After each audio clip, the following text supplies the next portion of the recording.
ونؤمن به ونتوكل عليه ونعوذ بالله من شرور أنفسنا ومن سيئات أعمالنا من يهده الله فلا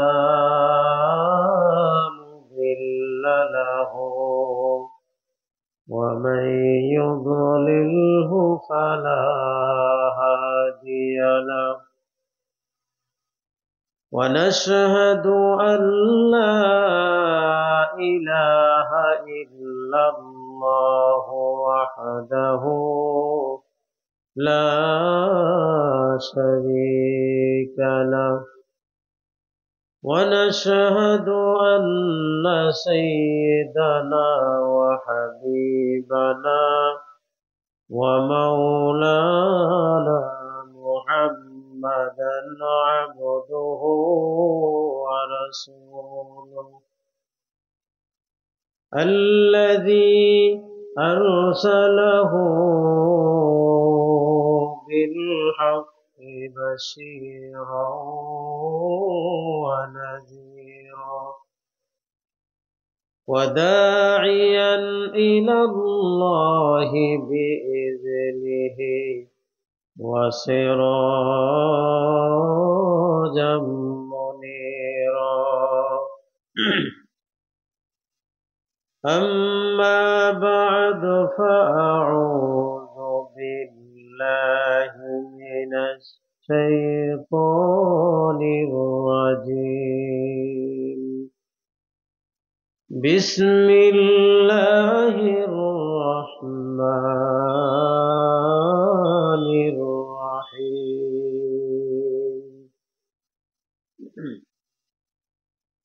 ألهاكم التكاثر حتى زرتم المقابر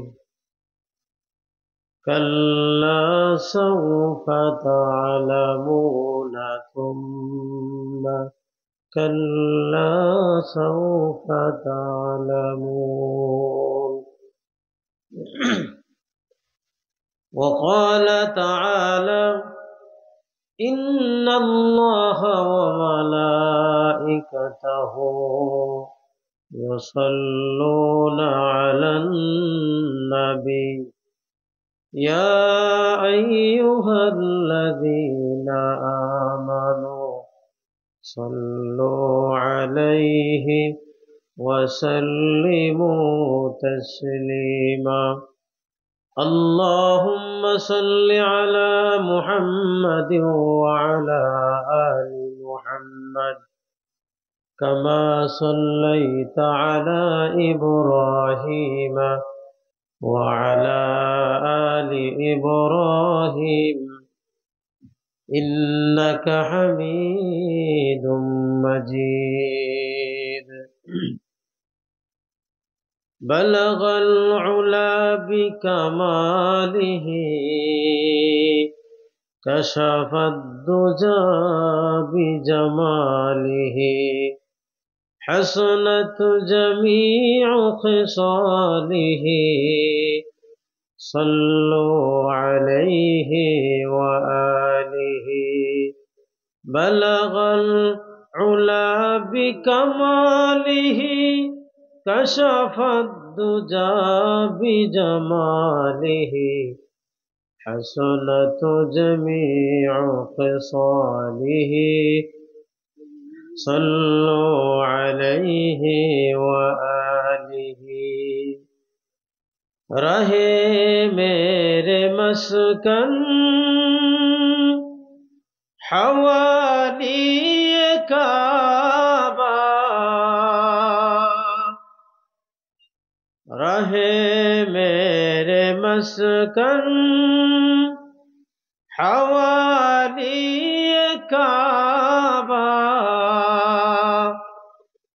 बने मेरे मद कमालिही كشف الدجى بجماله সবাই পড়ি আমরা حسنت جميع خصاله صلوا عليه وآله بلغ العلا بكماله بلغ العلا بكماله كشف الدجى بجماله حسنت جميع خصاله صلوا عليه وآله সবাই পড়ি লা ইলাহা ইল্লাল্লাহ লা ইলাহা ইল্লাল্লাহ লা ইলাহা ইল্লাল্লাহ একটু চেপে চেপে বসেন লা ইলাহা ইল্লাল্লাহ লা ইলাহা ইল্লাল্লাহ লা ইলাহা ইল্লাল্লাহ লা ইলাহা ইল্লাল্লাহ লা ইলাহা तेरे सिवा महबूब हकीकी कोई नहीं है कोई नहीं तेरे सिवा मौजूद हकीकी कोई नहीं है कोई नहीं यदू में तेरे सबको भुला तो कोई न मुझको याद रहे यदू में तेरे सबको भुला तो कोई न मुझको याद रहे अब खुशियों को दिल लगा तो अब खुशियों को दिल लगा तो खानाए दिल आबाद रहे फिरते जो बा आई मेरे इला ला इलाहा इल्लल्लाह ला इलाहा इल्लल्लाह ला इलाहा इल्लल्लाह ला इलाहा इल्लल्लाह আসমানে আল্লাহ জমিনে আল্লাহ আসমানে আল্লাহ জমিনে আল্লাহ লা ইলাহা ইল্লাল্লাহ লা ইলাহা ইল্লাল্লাহ সবাই আওয়াজ দিয়ে দিলে থেকে পড়ি লা ইলাহা লা ইলাহা ইল্লাল্লাহ লা ইলাহা ইল্লাল্লাহ আসিয়া খেলে প্রেমের খেলা ফেরাউন দেয় তারে কত জ্বালা আল্লাহ ডাক দেয় হে জিবরাইল খুলে দাও আসমানের তালা ইলাহা ইল্লাল্লাহ জোরে লা ইলাহা ইল্লাল্লাহ লা ইলাহা ইল্লাল্লাহ লা ইলাহা ইল্লাল্লাহ মুহাম্মাদুর রাসূলুল্লাহ সাল্লাল্লাহু আলাইহি ওয়াসাল্লাম। আলহামদুলিল্লাহ, আল্লাহ সুবহানাহু ওয়া তাআলার দরবারে লাখো কোটি শুকর গুজার হচ্ছি, যেই মহান রব্বে কারীম আমাদেরকে জালিসুর রহমান কোরআনের বাগানে বসার জন্য আসার জন্য তৌফিক দান করেছেন। সেই মহান রব্বে কারীমের দরবারে আমরা সকলেই অন্তরের অন্তঃস্থল থেকে শুকর গুজার হচ্ছি। আলহামদুলিল্লাহ। সম্মানিত ভাইরা, আজকের বড়নারায়ণপুর শাহী জামে মসজিদের উদ্যোগে ইসলামী মহাসম্মিলনের সম্মানিত প্রধান মেহমান এবং আজকের এই ইসলামী মহাসম্মিলনের সম্মানিত সভাপতি, আমাদের অত্র এলাকার কৃতি সন্তান, মনোহরদী থানা নরসিংদীর ওসি, আমাদের শ্রদ্ধাভাজন বড় ভাই জনাব মোহাম্মদ আব্দুল জব্বার সাহেব, আজকের প্রধান অতিথি, বিশেষ অতিথি এবং হযরত উলামা বুজুর্গ এবং আমার সামনে অভিষ্ট দিনদার মুত্তাকিন পরহেজগার ভাইরা, পর্দার অন্তর আড়ালে আমার সম্মানিতা মা ও বোনেরা, আজকে এই কোরআনের মাহফিলে এসে আমরা আল্লাহ তাআলার দরবারে শুকরিয়া আদায় করেছি। হাদিসের ভাষায় যারা এই কোরআনের জালিসুর রহমানের বাগানে যারা বসবে তাদের সগীরা গুনাহ আল্লাহ তাআলা মাফ করে দিবেন। যারা আল্লাহ তাআলার কৃতজ্ঞতা স্বীকার করবে তাদের নিয়ামতকে আল্লাহ তাআলা 70 গুণ বৃদ্ধি করবে। সুবহানাল্লাহ। আল্লাহ রাব্বুল আলামিন কোরআনে হাকিমের মধ্যে বর্ণনা করেন, وَإِذْ تَأَذَّنَ رَبُّكُمْ لَئِنْ شَكَرْتُمْ لَأَزِيدَنَّكُمْ وَلَئِنْ كَفَرْتُمْ إِنَّ عَذَابِي لَشَدِيدٌ। যারা আল্লাহ তাআলার নিয়ামতের শুকরগুজার বান্দা হয়, আল্লাহ তাআলা বললেন লাআযীদান্নাকুম, আমি তাদের জন্য বৃদ্ধি করি। কি বৃদ্ধি করি? নিয়ামত বৃদ্ধি করি। এখন শুকরগুজার বান্দা যদি আল্লাহ তাআলার কাছে প্রশ্ন করে, আল্লাহ আপনি আপনার শুকরিয়া আদায় করলে আপনি নিয়ামত বাড়ান, কথাগুলো একটু মনোযোগ দিয়ে শুনবেন। নিয়ামত বাড়ার অর্থ কি? আল্লাহ বান্দার শুকরিয়া আদায় করলেই যথেষ্ট ছিল। এই কথা আবার বলার দরকার কি ছিল আল্লাহর, যে আমি নিয়ামতের শুকরিয়া আদায় করলে আমি নিয়ামত বাড়ায় দিব? তার দুইটা কারণ। এক নাম্বার কারণ হলো বান্দা যেন ভালো কাজ করতে আগ্রহী হয়, সেজন্য উৎসাহ দেওয়ার জন্য। দুই নাম্বার হলো কাফেররা যেন মুসলমানদেরকে প্রশ্ন করে আটকাইতে না পারে, সেই জন্য। যেমন কাফেররা যদি প্রশ্ন করে, তুমি তো আল্লাহকে স্বীকার করো, নবী পয়গম্বর মুহাম্মদুর রাসূলুল্লাহ সাল্লাল্লাহু আলাইহি ওয়াসাল্লামকে তুমি নবী হিসেবে মানো,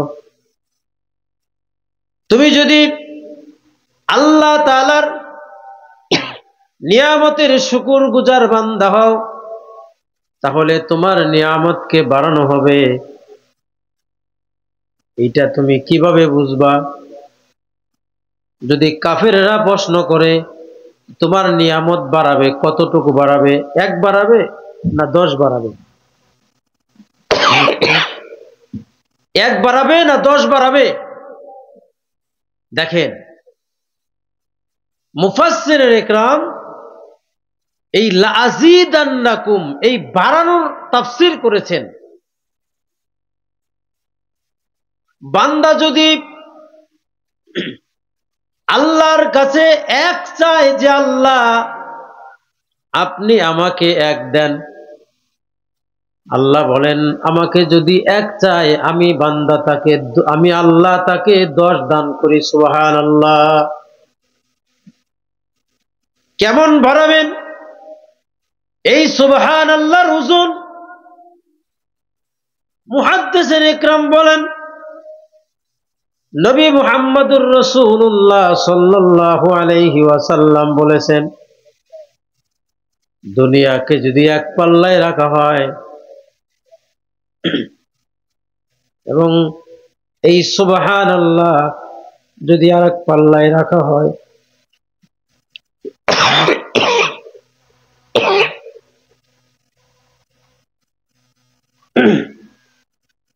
তাহলে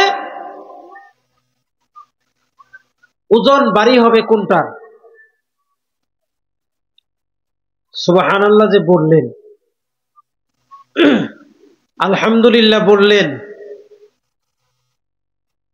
এইটার ওজন ভারী হবে না দুনিয়ার ওজন ভারী হবে? কি বলেন আপনারা? সুবহানাল্লাহর ওজন ভারী হবে। কতটুকু ভারী হবে? হযরতে সুলাইমান আলাইহিস সালাতু ওয়াস সালামের নাম শুনেছেন?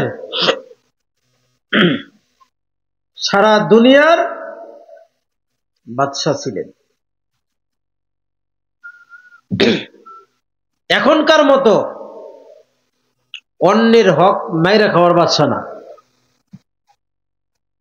পৃথিবী জোড়া যারাই বাদশা হয় তারাই অসহায় মানুষের উপর নির্যাতন করে। কতটা ঠিক কিনা? কিন্তু আল্লাহর পয়গম্বর সুলাইমান আলাইহিস সালাতু ওয়াস সালাম, উনি এত বড় পয়গম্বর, সিংহাসন নিয়ে চলতেন, বাতাসের উপরে চলতেন। পৃথিবীতে এরকম কোন রাজা আছে যে বাতাসের উপরে চলে ইঞ্জিন ছাড়া? কি আপনাকে জানা মতো আছে নাকি? সুলাইমান আলাইহিস সালাম যে সিংহাসনে চড়তেন, উঠতেন, দেও দানব জিন তার ডাইন পাশে বাম পাশে বিশাল বড় সিংহাসন বসে তিনি চলতেন। বাতাসকে হুকুম করতেন, বাতাস আমি অমুক জায়গায় যাব। সিংহাসন উঠে তাকে নিয়ে যাইত অমুক এলাকায়।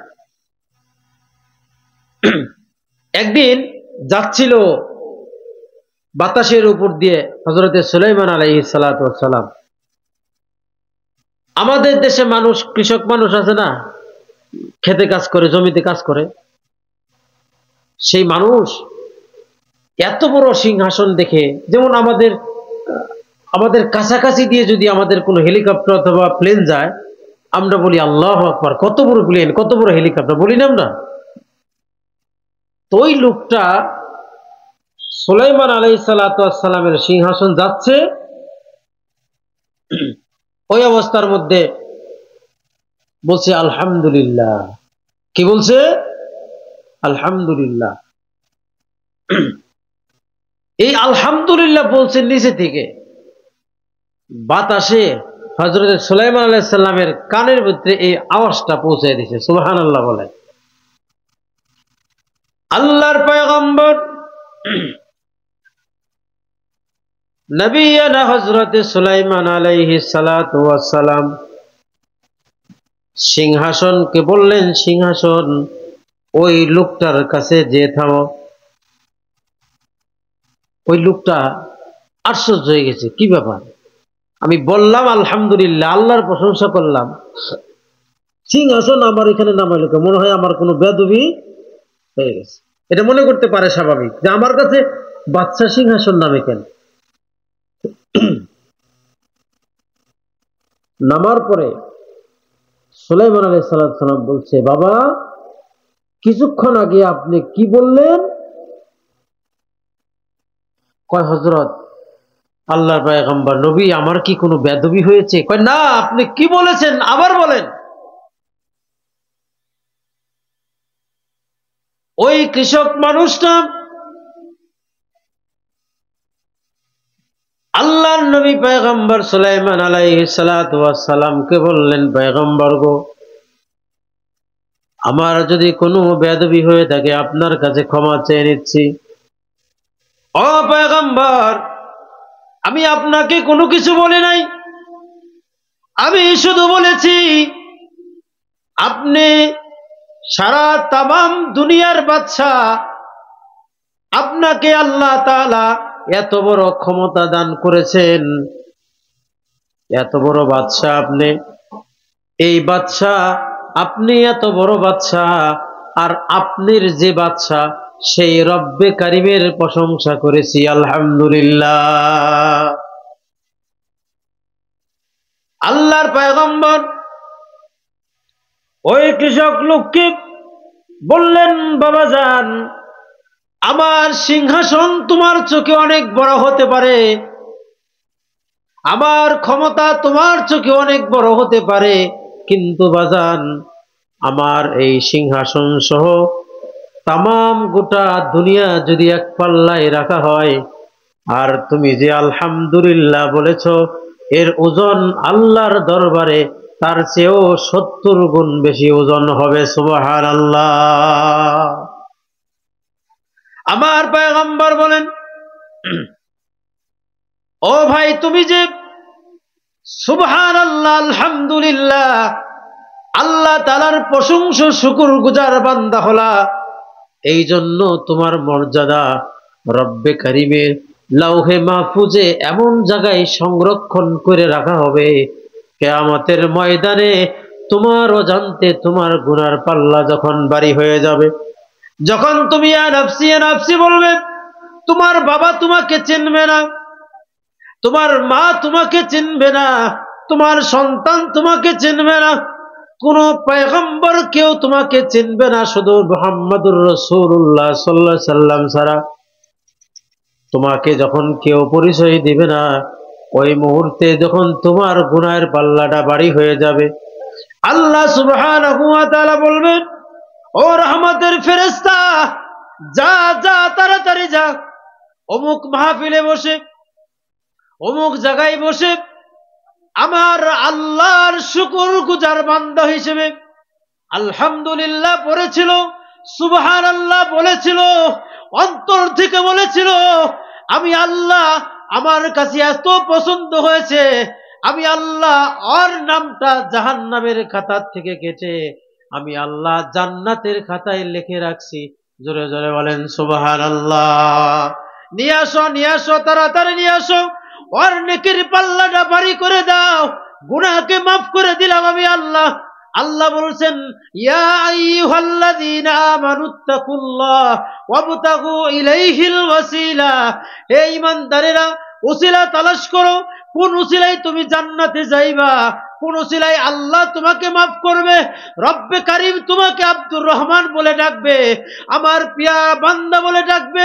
আল্লাহ বলবেন না ইয়া আইয়ুহান নাস, আল্লাহ বলবেন ইয়া আইয়ুহাল্লাযীনা আমানু, হে ঈমানদারেরা, তোমরা আসো আমাকে, তুমি আল্লাহর শুকরগুজার বান্দা, আমি তোমার নামটা আমার শুকরগুজার বান্দার মধ্যে লিখে রাখলাম। আমি আল্লাহ ওয়াদা করেছিলাম, ওই যে তাযানা রাব্বুকুম লা ইন শাকারতুম লা আযীদান্নাকুম, আমি তোমাদের জন্য বৃদ্ধি করব।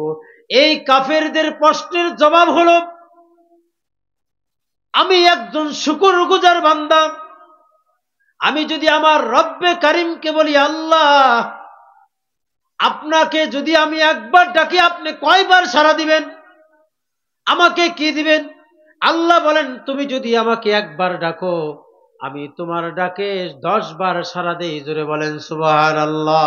উজিবু দাওয়াতাদ দাঈ ইযা দাআন ফালইস্তাজিবু লি وَلْيُؤْمِنُوا بِي لَعَلَّهُمْ يَرْشُدُونَ। আল্লাহ পাক বলেন, হে নবী, আপনাকে যখন আমার সম্পর্কে আমার বান্দারা যখন আমার সম্পর্কে আপনাকে জিজ্ঞেস করবে, আপনি বলেন, আমি আল্লাহ আমার বান্দার সবচেয়ে কাছে, শাহরগের চেয়েও কাছে। আর আপনি এটাও বলে দেন, আমার বান্দা যখন আমাকে আল্লাহ বলে ডাকেন, আমার বান্দা যখন আমাকে আল্লাহ বলে ডাকেন, সবাই বলেন আল্লাহ আরো জোরে বলেন আল্লাহ, আরো জোরে বলেন আল্লাহ। আমার আল্লাহ বলেন, যখন কোনো বান্দা আমাকে আল্লাহ বলে ডাক দেয়, তার ডাকে সাড়া দেওয়া আমি আল্লাহর জন্য ওয়াজিব হয়ে যায়। জোরে বলেন সুবহানাল্লাহ। শুধু আমি ডাকে সাড়াই দেই না, আমি শুধু ডাকে সাড়া দেই না, আমার ডাকের সাড়া দেওয়ার অর্থ হলো আমার বান্দাকে আমি জাহান্নামের রাস্তায় থেকে, শয়তানের কুল থেকে উত্তোলন করে আমি আল্লাহ আমার বান্দাকে আমার রহমতের কুলে গ্রহণ করার সিদ্ধান্ত গ্রহণ করি। জোরে বলেন সুবহানাল্লাহ। আল্লাহকে ডাকার মাধ্যমে আল্লাহর রহমতের কুলে আরোহণ করার সৌভাগ্য অর্জন করা যায় বন্ধু। সেই জন্য আল্লাহ সুবহানাহু ওয়া তাআলা বলেছেন, তুমি যদি আমাকে ডাকো একবার, আমি তোমার ডাকের সাড়া দিব 10 বার। আর তুমি যদি আমাকে ডাকো 10 বার, আমার বন্ধু তুমি যদি ডাকো আমার আল্লাহকে 10 বার, আমার আল্লাহ তোমার ডাকে সাড়া দিবে 100 বার। তুমি যদি আমার আল্লাহকে ডাকো 100 বার, আমার আল্লাহ ডাকে সাড়া দিবে 1000 বার। তুমি যদি আমার আল্লাহকে 1000 বার ডাকো, আমার আল্লাহ তোমার 1,00,000 বার তোমার ডাকের সাড়া দিবে। আর আল্লাহকে যদি বলো, আল্লাহ তুমি আমার ডাক কতদিন শুনবা, আল্লাহ বলেন, আমি তোমাকে এমন জিনিস দান করব, এমন নিয়ামত আমি আল্লাহ তাআলা তোমাকে দান করব বিগাইরি হিসাব, যার কোনো হিসাব নাই, কোনো ক্যালকুলেটর কম্পিউটার দিয়ে হিসাব করা যাবে না। আমি আল্লাহকে বলবো, আল্লাহ ওয়াইজিতাজ্জানা রাব্বুকুম, আপনি নিয়ামত বাড়াবেন বলেছেন, এই নিয়ামত কতদিন পর্যন্ত দিবেন? আমার প্রিয় বন্ধুগণ, যখন আপনি আল্লাহর শুকরগুজার বান্দা হবেন, তখন আল্লাহ বলেন, ও বান্দা শোনো, আমি আল্লাহ যতদিন তোমাকে দিব ততদিন। চিৎকার দিয়ে বলেন সুবহানাল্লাহ। আল্লাহ যতদিন তোমাকে দিবে ততদিন। আল্লাহর কি কোনো শেষ আছে?